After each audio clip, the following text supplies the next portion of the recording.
Hey guys, Jack Peach here from Dynastic Dating, and today I'm going to be sharing with you the reason why I ignore the advice of most other dating coaches.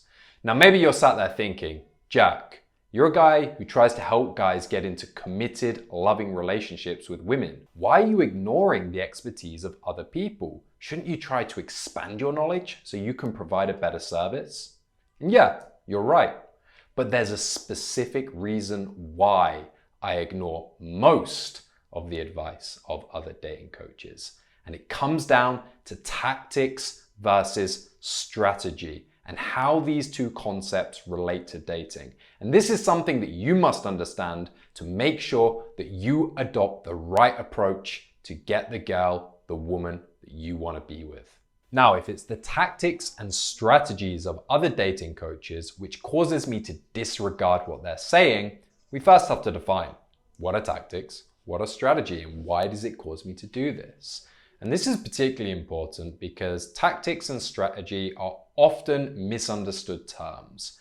I'll often hear people using them interchangeably, and because of that, I just want to give some clarity over these definitions. Now, strategy is the overarching framework by which you make your decisions. For example, during World War II, the strategy of the German army was blitzkrieg. That is, fast, all-out attacks aimed at overwhelming the enemy and taking as much land in as little time as possible. Whereas the tactics are the specific step-by-step actions they take to achieve these goals.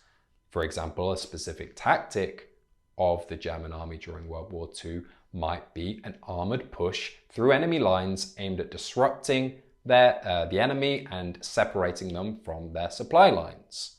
So in essence, your strategy is your game plan, your tactics are how you carry it out. And I'm sure you're thinking, Jack, okay, great, you're telling me about World War II, telling me about Germany, great, it's all great, but what's this got to do with dating, man? I want to find that out. Why does this make you ignore other people's dating advice? And it's because of this last point. Your strategy must be informed by your goals. And the goals I have and the goals other dating coaches have often are misaligned. And that means the specific strategies and tactics we take are different. And we'll get different results because of that. So let's really get into what I mean by that and really explain it and break it down in detail. So our different goals inform our strategies, and that causes me to want to ignore their advice. But what are these goals? Well, number one, the goal of most dating coaches, not all of them, is to get their clients laid. That's it. That's their sole focus. They give you manipulative tactics to try and manipulate women into sleeping with you. Whereas my goals are much different. My goal is to get my clients into loving, committed relationships with the kind of women that they want to spend their life with, that they want children with, that they want to create a legacy with. And we have to use different strategies to achieve that goal. Why? Well, because if we adopt the wrong strategy, we're going to use the wrong tactic that's going to lead to a whole host of different issues. If you have the wrong strategy, you're going to have wasted time. You're going to spend years potentially doing the wrong thing, going to the wrong places, and getting the wrong results. Instead of being in a relationship 2 years ago, it ends up being 2 years, 3 years, 4 years, 5 years without meeting the kind of woman, without connecting with the kind of women that you want to spend your life with. What's more, because we have different strategies, we've got different tactics. And the tactics that they recommend will push away the kind of high quality women that you want to settle down with. And this is really key. These good women, the women that will make good mothers, good wives, are far more discerning than some girl in the club who's got daddy issues and is easily manipulated by some handsome jacked guy. We have to use a different set of tactics to be effective with these kind of women. And what's more, the wrong strategy, it will lead you to looking in the wrong places. You might not even meet these kind of women because you're in the club looking for a woman. And this can lead to this feeling that there's no quality women left. You're not meeting them. Where are they? They don't exist. And all this combined can lead to a sense of hopelessness, dejection, this feeling that there's absolutely no possible way that you could get into a relationship because there's no women anyway and there's nothing I can do about it. After all, I've already tried the advice of other dating coaches and what they told me to do didn't work. It didn't give me what I wanted.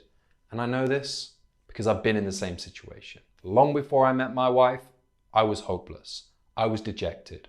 I was long-term single and I felt like I had no chance of getting into a loving, committed relationship.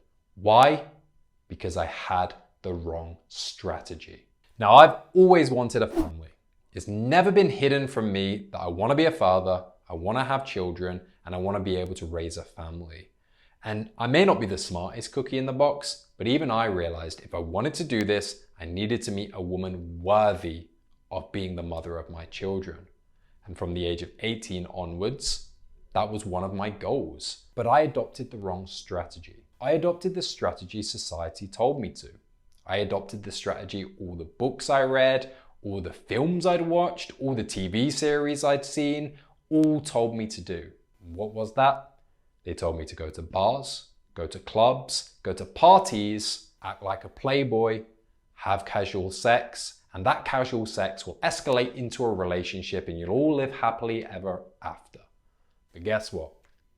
I couldn't be more wrong. By the time I was 22, I'd been in one relationship with a batshit crazy girl who was, yes, very attractive, but had all kinds of problems. And when that relationship finally did break down, and when I look back on it, I'm very glad that it did, as I really do believe she probably would have ruined my life. I went back to the same strategy I'd had before when I was single. I went to bars, I went to clubs, I went to parties, and I kept meeting the same kinds of women. I kept meeting people who reminded me of my ex and thinking, man, I don't want to be with these kind of women. Do I really think I can settle down with them? And I felt like I was just meeting no good women and there was no good women left. But you know what? I probably was meeting good women, but the way that I was acting, the tactics, the strategy that I was using made me look like a guy who wasn't a guy looking for a relationship. I just looked like a playboy who was trying to get laid, even though deep down that wasn't actually the case. And it began to make me feel dejected. I began to feel hopeless. I thought, why do we associate sex with love?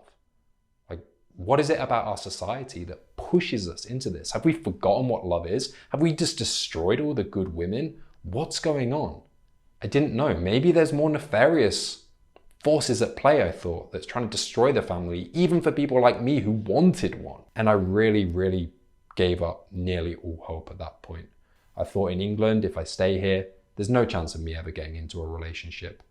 I'll never find the kind of woman that I want to settle down with, the kind of woman I want to raise kids with. I'll have to just settle for some kind of crazy woman that means, yeah, at least I'll have someone, but I won't be happy. And it got me down. And I realized I had to change something. And this wasn't the only reason I went traveling, but I'd be lying if I say it wasn't a factor behind that decision. But when I did go traveling, it wasn't so much the change of the location, although I'm sure that helped, but in doing so, I inadvertently changed strategy, and that transformed all of my results. Now, I inadvertently changed my strategy when I went traveling. It wasn't a conscious decision. It wasn't like I sat down and thought, okay, I'm going to start meeting different women in different situations and approaching it in a different manner. Not at all. What I really wanted to do was I wanted to stop drinking. I wanted to stop partying because they were becoming a real serious problem in my life. But in doing that, I ended up meeting different kinds of women in different kinds of situations. And I realized a lot of these women I was meeting were good women. They had a good foundation, the kind of woman that I probably could settle down with.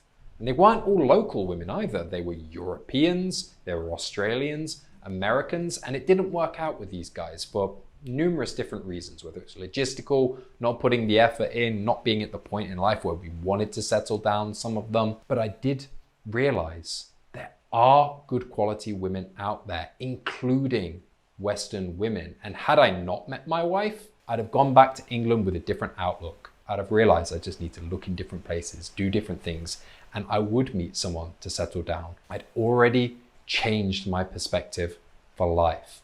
And if you're in that situation where you are realizing, you are feeling like you don't have hope, you're not meeting the right kind of women, there are no women left, what you need to do is to change your strategy. Now, I did this inadvertently, but I was young. I was in a position where I could quit my job, leave, and completely change the framing of my life. You might not be blessed with that kind of luxury. So you need to be much more conscious in what you're doing than I was at that time. You cannot have the strategy. You probably never even thought about dating in these terms, but you cannot just hope that the right woman is going to fall into your lap. You cannot just hope that it will happen when it happens and passively waiting there thinking, I've got time left, it'll work when it does, because that's a very risky strategy. And it is a strategy, and it's not a winning one. Instead, you need to be more intentional. You need to figure out, what is my strategy? What are my goals? What is the tactics that I need to take to achieve these two things? And in doing so, your chance of meeting the right woman is going to be much better. And I need to remind you of this as well. Different tactics will have different results. There is no one-size-fits-all approach to dating. Not only is it due to the strategy you take, which is why I ignore most of the advice of other dating coaches, but it's also due to the kind of person you are. Some will work better due to your personality. It's also different tactics will work on different women, depending on their personality. It's also the context you find yourself in. What's going to work in a church is going to be very different from what works in a bar. So you need to be more conscious and more intentional. And if you want to develop this strategy, get an overall tactical system, and start meeting more women, meeting the kinds of women you want, and getting into a relationship, I can help you outline that strategy. And you can book in a free strategy call with me. I'll leave the link in the description box below. You can talk with me personally. I'm also going to link below a free guide to approaching women, which you can download free of charge, which is one component and lots of tactics of a wider strategical approach to help you meet more women and take control of your dating life. And finally, if you enjoyed this video, if you resonated with it, if you found it helpful, please like, comment, and subscribe. It really helps me grow. And what's more, it helps introduce this message to more people like you who need to hear it. But for now, I want to say thank you very much. Jack out.